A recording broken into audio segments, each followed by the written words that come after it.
Welcome to MH Max channel. 10ஆம் வகுப்பு 3ஆம் சாப்டர் இயற்கணிதத்தில் பயிற்சி 3.6ல் 7வது சம் தான் பார்க்க போகிறோம். கொஷின் பாருங்கள். ஒரு வேலையை 4 மணி நேரத்தில் பாரி செய்கிறார். ஒரு வேலை இருக்குது, அதை பாரிங்கிற ஒரு 4 மணி நேரத்தில் செய்கிறாரு. யுவன் அதே வேலையை 6 மணி நேரத்தில் செய்கிறார் எனில் இருவரும் சேர்ந்து அந்த வேலையை செய்து முடிக்க எத்தனை மணி நேரம் ஆகும் அப்படின்னு கேட்குறாங்க. சரிங்களா? அந்த வேலையை பாரி மட்டும் செய்யும் பொழுது 4 மணி நேரம், அதே வேலை தான் யுவன் செய்யும் பொழுது 6 மணி நேரம் ஆகுது. 2 பேரும் சேர்ந்து செஞ்சால் எவ்வளோ நேரத்தில் முடிக்க முடியும் அப்படிங்கிறத கொஷின். சரிங்களா? நம்ம இது 8ஆவதுல இந்த காலம் பார்த்துருப்போம் இல்லைங்களா? அந்த சாப்டரில் பார்த்தது தான். பாரி ஒரு வேலையை செய்ய ஆகும் நேரம் எவ்வளவு? 4 மணி நேரம். ஓகேங்களா? இதே 1 மணி நேரத்தில் பாரி செய்யும் வேலை நம்மளுக்கு 1/4. அது எப்படி எடுத்துக்கணும்னா பகுதி வேலை. சரிங்களா? 1/4.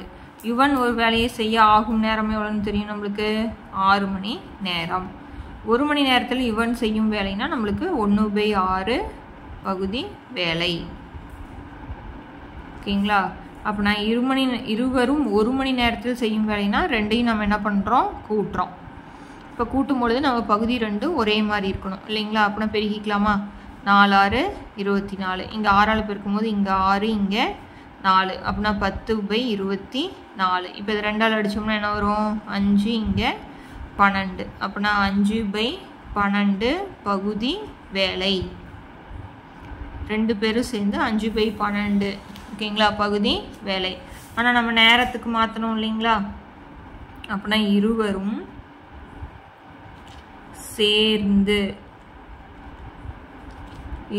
சேர்ந்து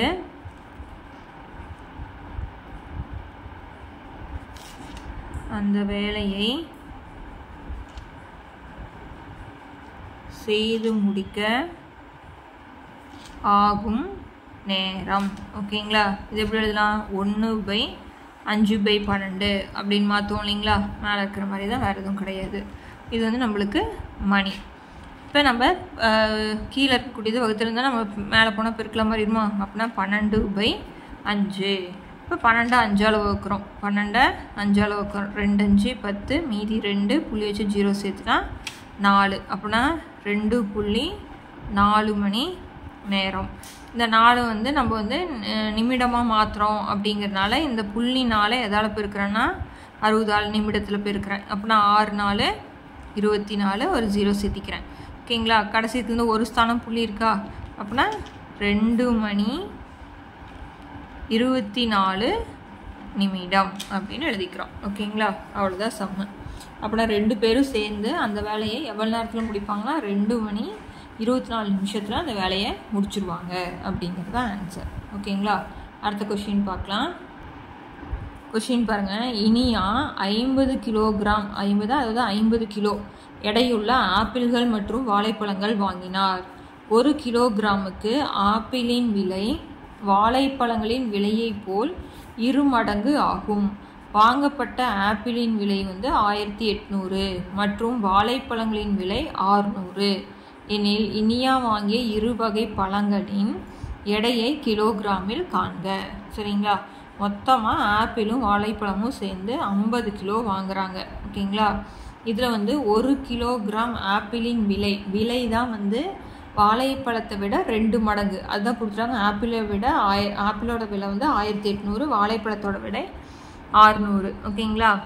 எனவே இனியா வாங்கிய 2 வகை பழங்களின் எடையை நம்ம என்ன பண்ணணும்? கண்டுபிடிக்கணும். ஆப்பிள் இத்தனை கிலோ, வாழைப்பழம் இத்தனை கிலோ அப்படிங்கிறத நம்ம பார்க்கணும். சரிங்களா? ஆப்பிள் மொத்தமாக 1800 ரூபா, வாழைப்பழத்தினுடைய விலை நம்மளுக்கு 600 ரூபா. ஓகேங்களா? பார்க்கலாமா? பாருங்கள் என்ன எழுதியிருக்கோன்னு. X, Y என்பது ஆப்பிள் மற்றும் வாழைப்பழத்தின் எடை. எக்ஸுங்கிறது ஆப்பிளோட எடை, ஒய்ங்கிறது வாழைப்பழத்தினுடைய எடை. சரிங்களா? இப்போ P, Qங்கிறது ஆப்பிள் மற்றும் வாழைப்பழத்தின் விலை. Pங்கிறது ஆப்பிளோட விலை, Qங்கிறது வாழைப்பழத்தின் விலை. நாம் என்ன கொஷின் கேட்டிருக்காங்க? 2னுடைய எடையை கண்டுபிடிக்கணும். இங்கே ஒரு கண்டிஷன் கொடுத்துருக்காங்க. என்னது? 1 கிலோகிராமுக்கு ஆப்பிளின் விலை வாழைப்பழங்களின் விலையை போல 2 மடங்கு அப்படின்னு சொல்லிட்டாங்க. இப்போ நம்ம நார்மலாக வந்து ஆப்பிளோட விலை வந்து 200 ரூபா அப்படின்னா வாழைப்பழத்தோட விலை எவ்வளோ இருக்கும்? 100 ரூபா. அதாவது 100 பெருக்கல் 2, வாழைப்பழத்தை விட 2 மடங்கு ஆப்பிள் வந்து அதிகம். சரிங்களா? இப்போ வாங்கப்பட்ட ஆப்பிளோட விலை மொத்தம் 1800, வாழைப்பழத்தினுடைய விலை 600 அப்படின்னா 2 வகை பழங்களுடைய எடையை நம்ம என்ன பண்ணுறோம்? கண்டுபிடிக்கிறோம். சரிங்களா? இப்போ கணக்கு பிரகாரம் மொத்தமாக எவ்வளோ வந்து பழம் வாங்கியிருக்காங்க? 50 கிலோகிராம். அப்படின்னா எக்ஸ் ப்ளஸ் ஒய் எடை தானே, 50 கிலோகிராம் வாங்கியிருக்கிறாங்க. அப்படின்னா இது வந்து எக்ஸ் ப்ளஸ் ஒய், ஆப்பிளோட எடை, வாழைப்பழத்தினுடைய எடை. ஓகேங்களா? அடுத்தது நம்ம வந்து வாங்கப்பட்ட ஆப்பிள்களின் விலை, ஆப்பிளோட விலை எவ்வளோ சொல்லியிருக்காங்க? 1800. அதில் வந்து இங்கே பாருங்கள், பிங்கிறது ஆப்பிளோட விலை, அந்த விலையையும் கிலோகிராமையும் பெருக்குனா தானே நம்மளுக்கு வந்து மொத்த விலை கிடைக்கும். இப்போ 2 கிலோ ஆப்பிள் வாங்குகிறேன் அப்படின்னா அது வந்து 200 ரூபா. 1 கிலோ ஆப்பிள் 200 ரூபானா அது வந்து என்னது? 400ன்னு சொல்லலாம். அப்போனா இந்த 2ங்கிறது எடை, இந்த 2ங்கிறது எடை, இது வந்து விலை. அதனால தான் பிஎக்ஸ் ஈக்குவல் டு 1200ன்னு எழுதியிருக்கேன். அதே மாதிரி அடுத்தது என்ன எழுதலாம்? கியூஒய் ஈக்குவல் டு 600ன்னு எழுதலாமா? அப்போனா எடையையும் விலையையும் எடையும் மல்டிப்ளை பண்ணால் நம்மளுக்கு மொத்தம் கிடச்சிரும். ஓகேங்களா? இதை தான் எழுதியிருக்கேன். இப்போ இன்னொரு கண்டிஷன் என்ன சொல்லியிருக்கிறாங்க அப்படின்னா, விலை, அதாவது ஆப்பிளோட விலை, ஆப்பிளோட விலை வந்து வாழைப்பழத்தின் விலையை விட எவ்வளோ மடங்கா? 2 மடங்கு அதிகம். இது வந்து 4வது சமன்பாடுன்னு வச்சாச்சு. ஓகேங்களா? இப்போ நான் என்ன பண்ணுறேன் அப்படின்னா, சமன்பாடு 4 2ல் பிரதிடுறேன். எதில் பிரதிடுறேன்? 2ல். 4 கொண்டு போய் 2ல் பிரதிடுறேன். பாருங்கள், பிங்கிற இடத்துல பாருங்கள், பிஎக்ஸ் ஈக்குவல் டு 2வது சமன்பாடு, பிஎக்ஸ் ஈக்குவல் டு 1800. இப்போ நம்மளுக்கு என்னன்னு தெரியும்? பி வந்து 2Q அப்படின்னு தெரியும். அப்போனா பிங்கிற இடத்துல 2QX ஈக்குவல் டு 1800 போட்டுவிட்டேனுங்களா? இப்போ இதில் நான் என்ன பண்ணுறேன் அப்படின்னா, Qவை நான் வச்சுக்கிட்டு 1800/2x வச்சுக்கிறேன். இப்போ இது ரெண்டையும் அடித்தோம்னா என்ன வரும்? 900 வரும். அப்படின்னா 900/x. இப்போ Qவோட மதிப்பு நம்மளுக்கு கிடச்சிருச்சு. ஓகேங்களா? இப்போ Pயோட மதிப்பு 2Qன்னு தெரியும், Qவோட மதிப்பு 900/xன்னு தெரியும். இப்போ Qவோட மதிப்பை கொண்டு போய் நான் இதில் பிரதிடுறேன் அப்படின்னா 3ல் பிரதிட்டேன்னா நம்மளுக்கு y கிடைக்கும். ஓகேங்களா? அப்படின்னா Q ஈக்குவல் டு 900/x என 3ல் பிரதியிட. 3 என்னது? QY/600 இருக்கா? இப்போ Q வந்து 900/x × y ஈக்குவல் டு 600. ஓகேங்களா? இப்போ y இந்த பக்கம் வச்சுக்கிட்டு மீதி அந்த சைடு கொண்டு போகிறேன். அப்படின்னா 600 × x என்ன வரும்? 900 வருங்களா? ஸோ அப்படின்னா y இங்கே வச்சுக்கிட்டேன், x அந்த சைடு கொண்டு போயிடுறேன். இப்போ இந்த 2 ஜீரோவுக்கு 2 ஜீரோ அடிச்சிடறேன். 3 அடித்தா இங்கே 2, இங்கே நம்மளுக்கு 3. அப்படின்னா ஒய்யோட மதிப்பு என்ன வரும்? 2x/3. 2x/3. இப்போ ஒய்யோட மதிப்பு எனக்கு என்ன ஆச்சு? கிடச்சிருச்சு. இப்போ ஒய்யோட மதிப்பை கொண்டு போய் சமன்பாடு 1ல் பிரதிடுறேன். ஓகேங்களா?